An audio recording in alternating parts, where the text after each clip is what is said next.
এক বেদুইন এসে মসজিদে নববীতে 2 রাকাত নামাজ পড়লো। 2 রাকাত নামাজ পড়েই বিষ্ণু ইসা ইসলামের কাছেও আসে না, সালামও দেয় না, কারণ বেদুইন তো সভ্যতার কোনো এটিকেটস, কোনো ছোঁয়া তার মধ্যে লাগেনি। সে নামাজ পড়ে আল্লাহর কাছে দোয়া করতেছে, এবং দোয়া কিরকম দেখেন, সে দোয়া বলতেছে আল্লাহুম্মা আরহামনি ওয়া মুহাম্মাদা ওয়ালা তারহাম মা'আনা আহাদা, মানে আল্লাহ তুমি আমারে রহম করো আর মুহাম্মদ সাল্লাল্লাহু আলাইহি ওয়াসাল্লামের রহম করো, আমাদের দুজনের সাথে আর কাউরে রহম করো না তুমি।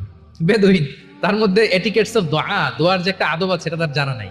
সে বলে আল্লাহ আমাকে মাফ করো, মুহাম্মদ সাল্লাল্লাহু আলাইহি ওয়াসাল্লামকে মাফ করো, আর কাউকে না।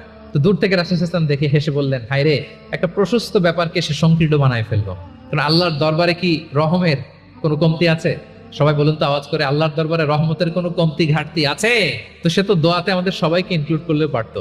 যাই হোক, নামাজ পড়ে দোয়া করে এবার মসজিদে নববীর মাঝখানে পেশাব করতে আরম্ভ করলো। কোথায়? মসজিদের মাঝখানে। সাহাবার তো রেগে মেগে আগুন, তাকে ধরতে যাবে, মারতে যাবে। রাসূল সাল্লাল্লাহু আলাইহি ওয়াসাল্লাম বললেন, দাউ, রাখো, বোঝেন আলোকটা করতে দাও। তখনকার মসজিদে নববী তো বালুর ফ্লোর ছিল, জানেন আপনারা? আমাদের এখনকার মসজিদ তো এই যেরকম পাকা টাইলস করা, কার্পেটিং